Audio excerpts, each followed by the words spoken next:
The spark is not a myth. It's not a fairy tale, not a Hollywood lie, not the exclusive property of the young. It is real, but it's also fragile. It doesn't just arrive, it's built. It doesn't last by accident, it lasts by intention. And that, dear friends, is the heart of the message I bring you today. Passion fades only where presence does. Love dims only where effort is neglected. A marriage turns cold not because the spark disappears, but because we stop striking the match. 1. The spark is not the beginning, it is the fuel. When we first fall in love, we are high on possibility. The newness electrifies us. The touch of a hand sends waves down the spine. Conversations stretch into the early morning hours. We reveal ourselves with vulnerability, we give without calculation, and we feel something transcendent, we feel seen. But then the days stack up. The anniversaries pass. The laundry piles. The kids cry. The mortgage is due. The spark, oh, that beautiful, fiery spark, seems to fade into the background. We stop asking, what makes you feel alive? And start asking, did you pay the electricity bill? And yet, the truth is this, the spark isn't in the newness. It's in the noticing. It's in choosing, over and over again, to pay attention. You see, the early rush of love is light kindling, easy to light, quick to burn. But a long-term marriage, that requires something more durable. That requires you to find firewood in the routines. It asks you to stoke embers with intention. And that, my friends, is the real love story, not the one that begins, but the one that continues. 2. The myth of maintenance versus the miracle of movement. Somewhere along the way, we started believing that marriage is about maintaining stability, keeping things calm, avoiding conflict, minimizing drama. But here's the problem, what we maintain, we often neglect to move. Love is not a car that stays parked in the garage. It's a dance, a rhythm, a living organism. And like any living thing, it needs breath, attention, touch, and time. So if you're here wondering how to keep the spark alive in a marriage that's lasted 5, 10, 30, or 50 years, I say to you, don't aim to preserve it. Aim to revive it, over and over again. Don't settle for autopilot. Choose to pilot your love, with curiosity, with courage, and yes, sometimes with trembling vulnerability. 3. Rediscovery. Fall in love with who they've become. One of the greatest dangers in long-term marriage is the illusion that we know our partner fully. That we have already discovered all there is to know. That the person we married is the person sitting across from us today. But here's the truth, your partner is a story still being written. The person you married at 25 is not the same at 55. And thank God for that. Life has shaped them, grief, joy, success, failure, disappointment, healing, all of it has changed them. And the spark, the flame you're looking for, it may be hiding in a version of them you have not yet dared to meet. So ask the questions you haven't asked in years. Look into their eyes as if for the first time. Discover what scares them now. What excites them. What dreams still live beneath the surface. Because when you see them anew, you invite them to shine, and love always reignites in the light. 4. Physical intimacy, more than just a touch. Let's talk about intimacy, not just sex, but physical closeness.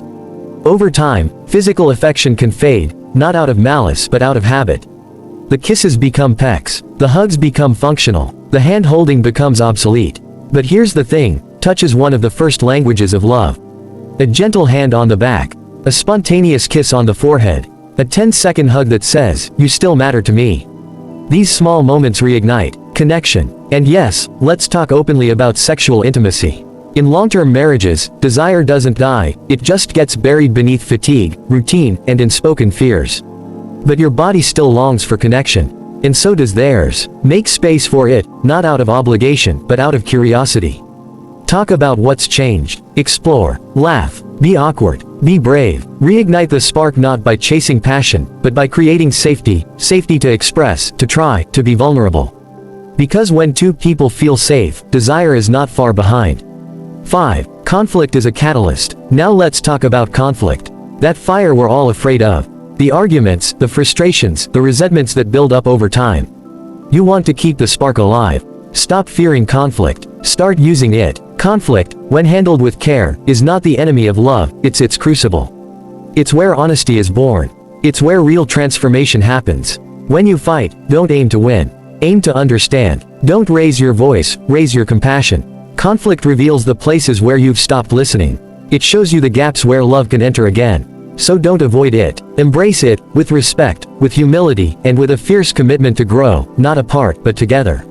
6. The spark needs space. Another truth we overlook in long-term marriage is that love needs air to breathe. Sometimes we try to smother it with routines. We schedule every minute, we prioritize everyone else, children, careers, chores, until we have nothing left for each other. But passion doesn't thrive in a full calendar. It thrives in space, in spontaneity, in moments of shared escape from the ordinary. Go on dates, real dates, not grocery store runs or kid-free errands, but intentional time where the focus is on each other. Try something new. Travel, even if it's just a walk in a different neighborhood. Create novelty, because novelty sparks attraction. And don't be afraid to spend time apart, too. Fuel your own fire. A healthy marriage is one where two whole people come together, not to complete each other, but to share their already burning flame. 7. Words that still matter. Never underestimate the power of your words. Over time, we assume our partner knows we love them. That they get it. That they don't need to hear it again. But listen closely, no one ever outgrows the need to feel chosen. Say it often. You matter to me. I still choose you. You're beautiful to me. I'm proud of you. I love the way you laugh. These are not cliches. They are oxygen. And just as importantly, say the hard things. I miss us. I want more connection. I feel lonely sometimes. Say these with tenderness, not as blame, but as invitation. Because vulnerability is not weakness, it is the soil where intimacy grows. 8. The spark is a decision. At the end of the day, keeping the spark alive is not about grand gestures, perfect dates, or dramatic reinventions. It's about something quieter, deeper, and infinitely more powerful. It is about deciding, every day, to love. To love not the fantasy, but the reality. Not the ideal, but the imperfect, aging, growing, evolving human beside you. It is a decision to say, even when it's hard, I will stay present. Even when it's boring, I will stay curious. Even when the fire goes dim, I will strike the match again. Because in the end, that's what keeps a marriage alive. Not fate, not luck, not chemistry, but choice. And it's a choice worth making.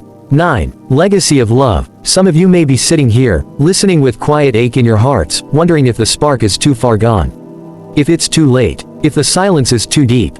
To you I say, love is a resurrection story. It can rise. It can return. It won't look the same, but it can glow again. With patience, with courage, with faith. And to those whose marriages still burn brightly, don't take it for granted. Water it, feed it, honor it, because how you love one another teaches the world how to love.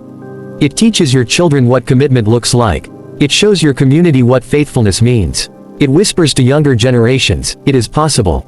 And that is no small legacy. So I leave you with this. The spark is not a mystery. It is not gone. It is not lost. It is waiting, within you, within your partner, within the sacred space between you both. You don't need to go back to the beginning. You need to go forward, together. With intention, with tenderness, with the holy courage to love fully, not once, but daily. Because in the end, the greatest love story is not the one that starts with fireworks. It's the one that, in the quiet dark, still lights a match. Thank you.